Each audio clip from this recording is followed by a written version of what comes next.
Hello my dear friend, मैं विपिन कुमार स्वागत करता हूं आप सभी का आपके अपने यूट्यूब चैनल विपिन क्लासेस पे। फिर मैं आपके सामने एक नया वीडियो लेकर आ गया हूं। Part fourth, pair of linear equation into variable का पार्ट फोर्थ। इसके पहले 3 वीडियो आ चुका है। अगर आपने अभी तक उस वीडियो को नहीं देखा है तो डिस्क्रिप्शन में पड़े लिंक से आप उस वीडियो को पहले देख लेंगे, उसके बाद इस वीडियो को देखने की कोशिश करना है। अगर आपने अभी तक मेरे चैनल को सब्सक्राइब नहीं किया है तो सब्सक्राइब कर दे, बेल आइकन को प्रेस कर दे ताकि मेरे द्वारा हर एक वीडियो की नोटिफिकेशन आपको सबसे पहले मिले। अगर आप सोच रहे हैं कि यह कोरोना महामारी में मैं बैठा हूं तो आप इतना समझ लीजिए कि इंतजार करने वाले को सिर्फ उतना ही मिलता है जितना कोशिश करने वाले छोड़ देते हैं। तो आपको अपनी समय का यूटिलाइज कीजिए और आपके लिए फ्री में यूट्यूब क्लासेस चालू है, आप इससे का लाभ उठा सकते हैं। तो आइए बिना समय बर्बाद किए आपका स्टार्ट करते हैं आज का वीडियो, जिसमें मैं इस चैप्टर के महत्वपूर्ण प्रश्नों के बारे में चर्चा करूंगा जो कि एग्जाम में अक्सर पूछे जाते हैं। तो आइए अब चलते हैं क्वेश्चन की ओर। दोस्तों, सबसे पहला प्रश्न क्या है? P के ऐसे मान ज्ञात कीजिए जिसके लिए निम्नलिखित समीकरण निकाय का एक अद्वितीय हल हो। कौन सा हल? अद्वितीय हल। यानी कि पहला समीकरण है px प्लस 2y बराबर 5, दूसरा है 3x प्लस y बराबर 1। यानी कि यह इक्वेशन आपका फर्स्ट और यह इक्वेशन आपका क्या है? सेकेंड। कह रहा है कि यहाँ पे जो x का गुणांक p दिख रहा है, आपको इस p का मान ज्ञात करना है। कब? जब इस समीकरण युग्म का एक अद्वितीय हल हो। अद्वितीय अर्थात केवल एक हल हो। तो यह हल होने की शर्त जो होता है ना, उसके अनुसार इस प्रश्न को हम सॉल्व करेंगे। अगर आप हल होने की शर्त वाली वीडियो नहीं देखे हैं तो सबसे पहला पार्ट में हमने इस सारी बातें को बता दिया हूं, आप उस वीडियो को पहले देख लेंगे डिस्क्रिप्शन के लिंक द्वारा। तो सबसे पहले इसमें 3 चीज बताए थे मैंने। पहला, अगर a1 बाई a2 बराबर नहीं है b1 बाई b2। दूसरा था a1 बाई a2 बराबर है b1 बाई b2 और बराबर है c1 बाई c2। तीसरा था a1 बाई a2 बराबर है b1 बाई b2 बराबर नहीं है c1 बाई c2। अर्थात हल होने के लिए यही 3 शर्त है। इन्हीं 3 शर्तों में से किसी एक का हम यूज करके इसमें बनाएंगे। आपको यह तीनों शर्त याद होगा। यानी कि अद्वितीय हल होने का शर्त यही होता है, फर्स्ट वाला, कि a1 बाई a2 बराबर नहीं होता है b1 बाई b2 के। मैं इसका यूज करके इस प्रश्न को सॉल्व करूंगा। तो सबसे पहले इसमें a1 a2 b1 b2 सबको हम क्या करें? लिख सकते हैं। तो पहला समीकरण में a1 कौन होगा? x का कोफिशिएंट यानी कि p। b1 कौन होगा? y का कोफिशिएंट यानी 2। c1 की तो इसमें जरूरी ही नहीं है तो इसे छोड़ सकते हैं। और a2 क्या हो जाएगा? 3। b2 क्या हो जाएगा? y का गुणांक यहाँ पे कुछ नहीं है यानी कि 1 है, जो कि साइलेंट है, तो 1। तो कौन सा शर्त दिया है? अद्वितीय हल होने की शर्त से। तो लिखेंगे इसलिए अद्वितीय यानी कि केवल एक हल। अद्वितीय हल होने के शर्त से।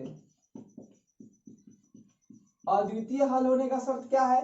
तो a1 बाई a2 बराबर नहीं है b1 बाई b2 के। तो a1 बाई a2 का मान क्या है? a1 का मान p बटा a2 का मान 3 बराबर नहीं है b1 का मान 2 और b2 का मान 1। क्रॉस मल्टीप्लाई कर देंगे यानी कि p does not equal to 2 3 जा 6। यानी p का मान 6 नहीं हो सकता है। 6 के अलावा कुछ भी अगर हम p का मान रखें तो हमारा क्या हो जाएगा? इस समीकरण का अद्वितीय हल हो जाएगा।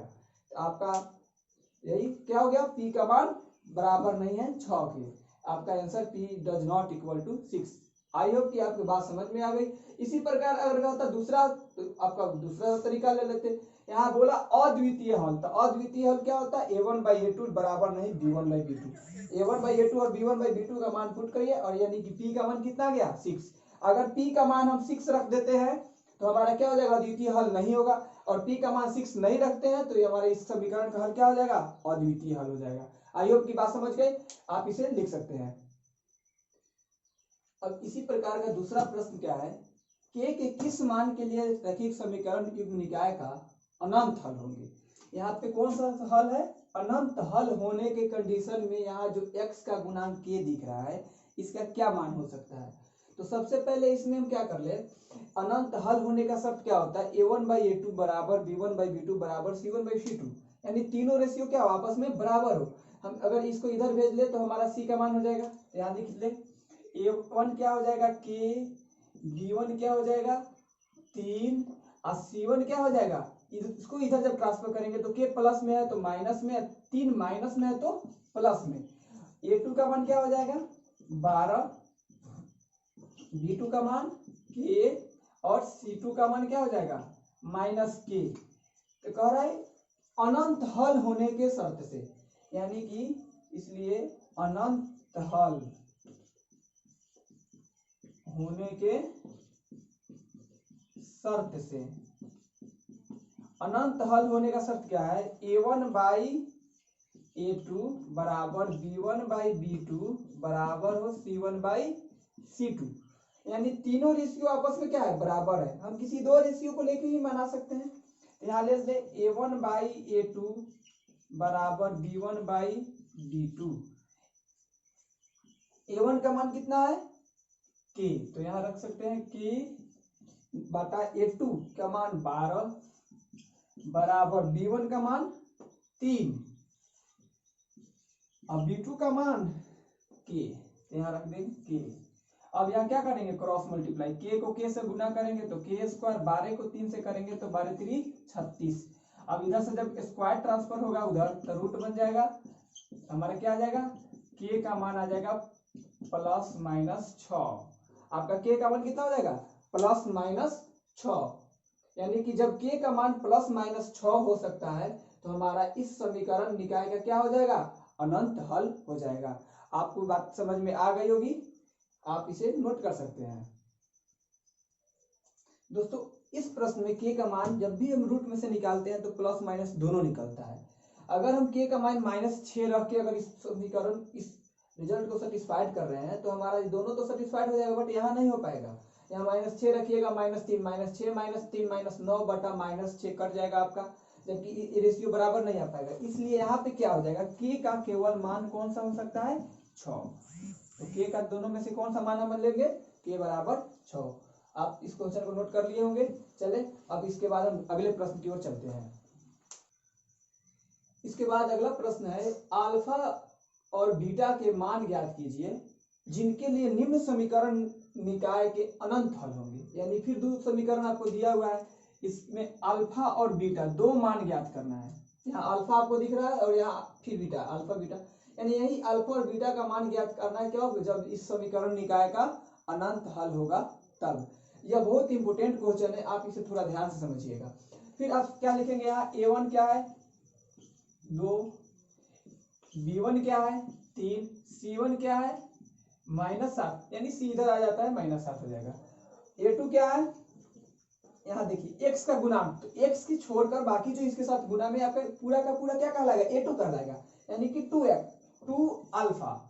b2 क्या है, तो y के साथ जो भी गुना में है दूसरे समीकरण में हमारा b2 कहलाएगा, तो यानी अल्फा प्लस बीटा। और c2 क्या है आपका -28। तो कौन सा शर्त है इसमें, अनंत हल होने की शर्त है। अनंत हल होने का शर्त क्या होता है, इसलिए लिखेंगे अनंत हल होने के शर्त से, अनंत हल होने के शर्त से, अनेक हल यानी कि अनंत हल होने का क्या शर्त है, a1/a2 बराबर हो b1/b2, फिर ये बराबर क्या हो c1/c2। आप इसी शर्त का फॉलो करके हम क्या करेंगे, अल्फा और बीटा का मान ज्ञात करेंगे। तो सबसे पहले a1/a2 बराबर कर लेंगे c1/c2, फिर दूसरे बार में क्या कर लेंगे b1/b2 बराबर कर लेंगे c1/c2। इसलिए जब a1/a2 बराबर हो c1/c2 के, a1/a2 का मान लिखेंगे, a1 का मान आपका क्या है 2, a2 का मान क्या है 2 अल्फा, यानी कि 2 अल्फा लिख देंगे बराबर, c1 का मान क्या है -7 और c2 का मान क्या है -28। ऊपर नीचे माइनस कैंसिल हो जाएगा, ऊपर में भी 2 नीचे में भी 2 कैंसिल, आपका क्या आ जाएगा यहाँ से 1/अल्फा, यहाँ 7 से कट जाएगा आपका 24, यानी 7 से कट जाएगा 28 4 बार में, यानी अल्फा का मान कितना गया, अल्फा का मान आपका आ गया 4। अब हम क्या करेंगे, b1/b2 बराबर c1/c2, पुनः b1/b2 बराबर होगा c1/c2।